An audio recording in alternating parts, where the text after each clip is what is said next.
এজন্য আগামী নির্বাচনে আসার আগে তবা করিয়ে আইবেন, যেই আইবেন তবা করে আইতে হইব, আয়া বলতে হইব নাস্তিকদের সাথে আমাদের কোনো সম্পর্ক নাই, এটা বলা ছাড়া এবার আর রাস্তা নাই। কি বলেন? এটা বলা ছাড়া এবার আর কি নাই, এটা আইসা বলতে হবে যে ইসলাম আর মুসলমানদের বিরুদ্ধে কোনো কিছু এদেশে হবে না, ইসলাম আর মুসলমানদের বিরুদ্ধে এদেশে কিছু কি, এদেশে কিছু হবে না।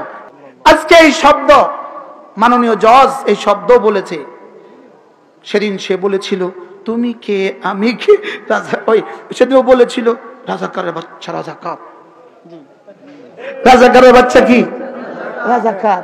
আমাদের বাচ্চারা বলছিল তুমি কে আমি কে, রাজাকার রাজাকার। কে বলেছে? কে বলেছে? স্বৈরাচার স্বৈরাচার। কি এক শব্দ কইয়া দিল, কারণ এই শব্দটাকে সে জীবনের সবচেয়ে বেশি পচিয়েছে, সবচেয়ে বেশি ঘৃণা করেছে সে এই শব্দকে, অথচ এই শব্দ ছিল রব্বে কারীমের কাছে সবচেয়ে পবিত্র শব্দ। সুবহানাল্লাহ বলো। সারা পৃথিবীতে এই শব্দ পবিত্র শব্দ। এই শব্দ কি শব্দ বলেন? রাজাকার শব্দ অর্থ কি? স্বেচ্ছাসেবী। বলেন, যেমন আজকে এখানে যারা এই প্যান্ডেল করেছে এরা রাজাকার, এরা যারা বিছনা বিছাইছে এরা রাজাকার। আসে এভাবে সে বসাইছে এই শব্দকে, কথা বুঝেন না? এখানে এই টেবিলটা যে বসাইছে টিয়াদি বসাইছে না ইচ্ছাকৃত বসাইছে? এই টেবিলটা যে বসাইছে সে রাজাকার। এই ফুলটা যে ঘর থেকে আইনে এখানে রাখছে এ হলো রাজাকার। রাজাকার শব্দ বুঝছেন নি কি? স্বেচ্ছাসেবক। বলেন, রাজাকার মানে কি বলেন? আর হ্যাঁ, আমগরের সবাই গালি দিত রাজাকার, রাজাকার বাচ্চা রাজাকার। কি দিত না দিত না বলেন? সেই শব্দটাকে পচাইছে পচাইছে পচাইছে না পচাইছে না? কি পরিমাণ পচাইছে, এর চেয়ে পচা কোনো শব্দ আসেনি। ওই একজনে একটা ময়না পালছে, ময়না, তো ময়নার একটা শব্দ শিখেছে তুই রাজাকার। এখন ময়না তো যেটা শিখে এটা, ময়না ঘরে ঢুকলে যেই ঢুকে তারা কয় তুই রাজাকার। বাড়িওয়ালার যখন ঢুকে কয় তুই রাজাকার। তোরা আমি শিখেলাম তুই রাজাকার, রাজাকার রে কোন লাগে তুই আমারই কস রাজাকার। একটা আসার দিয়েছে ময়না গেছে মরে। এই পরিমাণ পচাইছে শব্দটাকে, পচাইছে না পচাইছে না বলেন না? কি পরিমাণ পচাইছে? এখন কি এই শব্দ পচে গেছে না নিজে পচে গেছে? কি পরিমাণ পচছে?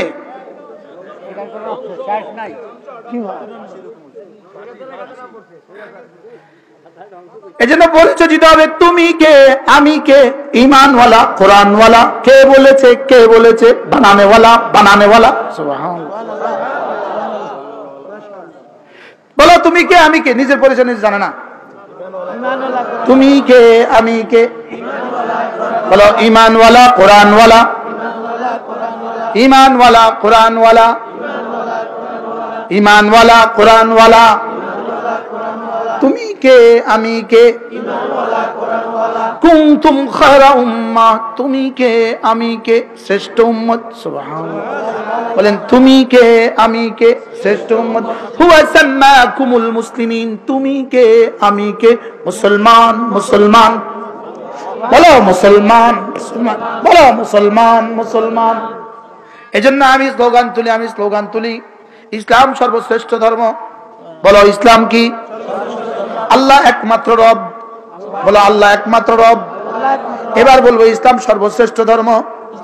এবার বলবো ইসলাম সর্বশ্রেষ্ঠ ধর্ম। শুধু এই শব্দ নয়, ইসলামই একমাত্র ধর্ম। সুবহানাল্লাহ। এবার রাসূল সর্বশ্রেষ্ঠ নবী, রাসূল সর্বশ্রেষ্ঠ নবী।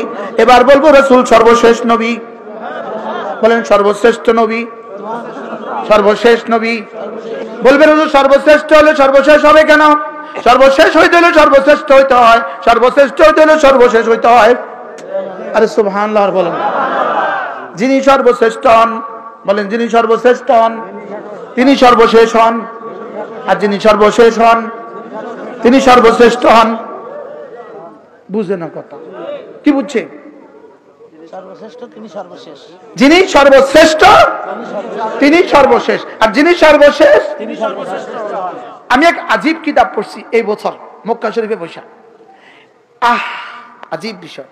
বলতেছে রাসূল যে সর্বশেষ নবী, আল্লাহ নবী মুহাম্মদুর রাসূলুল্লাহ সাল্লাল্লাহু আলাইহি ওয়াসাল্লাম যে সর্বশেষ নবী, এটা কিয়ামত পর্যন্ত আনেওয়ালা গোটা পৃথিবীর প্রতিটা মানুষের জন্য রহমত।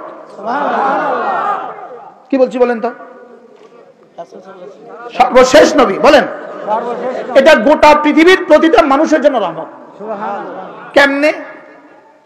কইতামনি কেমনে বলেন, কেমনে?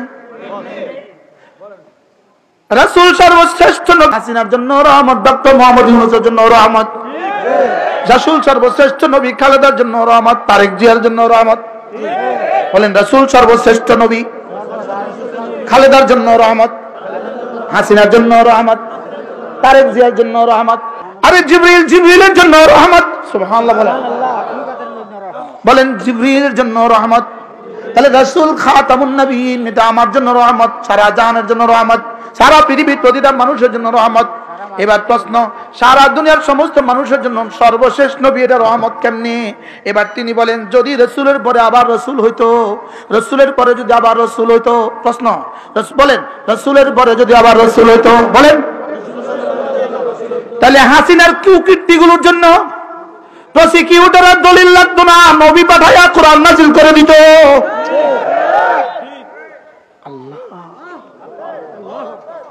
বুঝেন না কথা?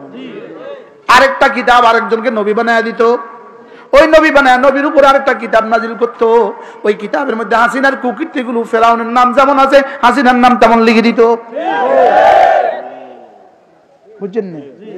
এইভাবে প্রতিটা নাফরমানের জন্য নাম লিখে লিখে তার নামগুলো লিখে দিত। তাহলে তাকে পুরা পৃথিবী লানত দিত। তাহলে হাসিনা খালেদার নামও নাজিল হয়ে যেত। হতো না বলেন?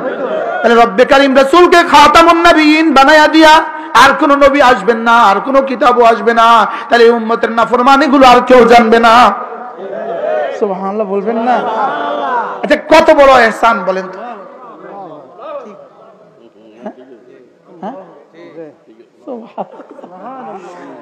রাসূল সর্বশেষ নবী, এটা এক নম্বরে তাযীমান লাহু, রাসূলের সম্মান।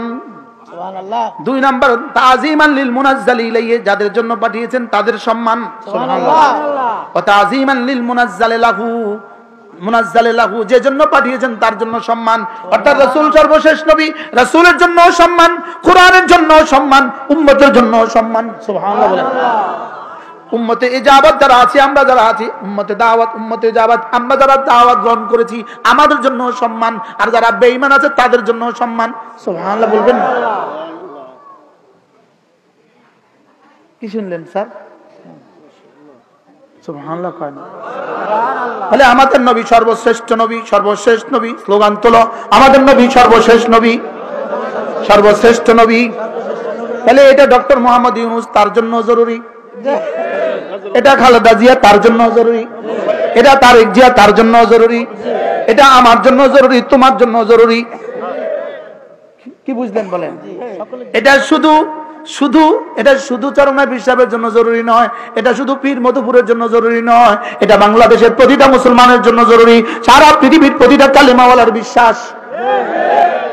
শুধু আমার বিশ্বাস এটা, শুধু মধুপুরের বিশ্বাস এটার জন্য লড়বে কেন? এটার জন্য ডক্টর ইউনূসকে লড়তে হবে, এটার জন্য বাংলাদেশের সমস্ত সচিবালয় সচিবগুলো লড়তে হবে। কারণ এটা আমাদের সকলের বিশ্বাস, আমাদের সকলের কি বিধান, আমাদের সকলের। যদি না এটা না হইয়া আগের মতো প্রতিদিন ঘরে ঘরে নবী হইতো, আচ্ছা তাইলে অবস্থাটা কি দাঁড়াইতো? আমি ওয়াজ করে যাওয়ার পরে এই গ্রামে একটা নবী আসতো, ও নবীর কাছে আল্লাহ ওহী পাঠায় দিত, এতে যে ওয়াজ করছে এতে কি জানেননি?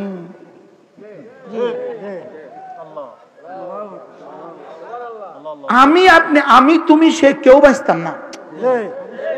সুবহানাল্লাহ। প্রতিনিয়ত তো নবী আইতো, আমগো খবর সব ফাঁস করে দিত। বাস্তব না বাস্তব? তাহলে কি পরিমাণ রহমত। ওয়ামা আরসালনাকা ইল্লা রাহমাতাল লিল আলামিন, আমি আপনাকে রহমত বানিয়ে পাঠিয়েছি। এই আয়াত যেদিন নাজিল হয়, আল্লাহ নবী হযরত জিবরিলকে জিজ্ঞেস করলেন, জিবরিল হাল ওয়াজাদতা মিন রাহমাতি শাইআ, আমার রহমত থেকে তুমিও কি কিছু পেয়েছো কিনা বলো। সুবহানাল্লাহ। কে কাকে বলছে? আল্লাহ জিবরিলকে। তো জিবরিল আলামিনের মধ্যে জিবরিলও আছে না নাই? আছে।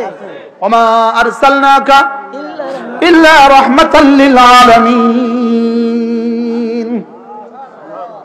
আমি তো আপনাকে রাহমাতুল লিল আলামিন বানিয়ে পাঠিয়েছি। এবার রাসূল জিজ্ঞেস করেন হাল ওয়াজাদতা মিন রাহমাতি শাইয়া, জিবরিল আমার রহমত থেকে তুমিও কিছু পেয়েছো কিনা? এবার জিবরিল বলেন ওয়াজাদতু ইয়া রাসূলুল্লাহ, আপনার রহমত থেকে আমিও কিছু পেয়েছি। এবার রাসূল জিজ্ঞেস করলেন বলো তো তুমি কি পেয়েছো? হযরত জিবরিল বললেন ইন্নী খাশিতু আলা নাফসি ওয়া আকিবাতি, আমি আমার আখিরাত নিয়ে ভয়ে ভয়ে ছিলাম, আমার যে কি হবে, আমার যে কি হবে, আমি ভয়ে ভয়ে ছিলাম। এই আয়াত নাযিল হওয়ার পরে আমি ভাবছি রাহমাতুল লিল আলামিন দোজানের রহমতের বরকতে আমার রব মাফ করে দিবে। সুবহানাল্লাহ। কিতাবুশ শিফার মধ্যে কাজী আয়াজ এই হাদিস নকল করেছেন। সুবহানাল্লাহ। আমি পড়েছি 2010 সালে। সুবহানাল্লাহ। আল্লাহ তাআলা এখন এই মুহূর্তে মনে করায় দিয়েছে। সুবহানাল্লাহ। কি ভাই, তাহলে আমাদের নবী সর্বশ্রেষ্ঠ নবী এবং সর্বশেষ নবী, আমাদের ইসলাম শ্রেষ্ঠ ইসলাম, শ্রেষ্ঠ ধর্ম এবং সর্বশেষ ধর্ম, আমাদের ইসলাম একমাত্র ধর্ম। সুবহানাল্লাহ বলে। এজন্য আপনার সব ধর্মের প্রতিনিধিত্ব করার জন্য আপনি ধর্মমন্ত্রী, লেকিন ইসলামের কথা বলার জন্য মনে হয় আপনি ধর্মমন্ত্রী অন্যায়। এবার হ্যাঁ কোন না মনে হয় ইসলামেরটা বলার জন্য হয় নাই, আর সবগুলো বলার জন্য হয়েছে। হ্যাঁ হ্যাঁ কি ঠিক আছে।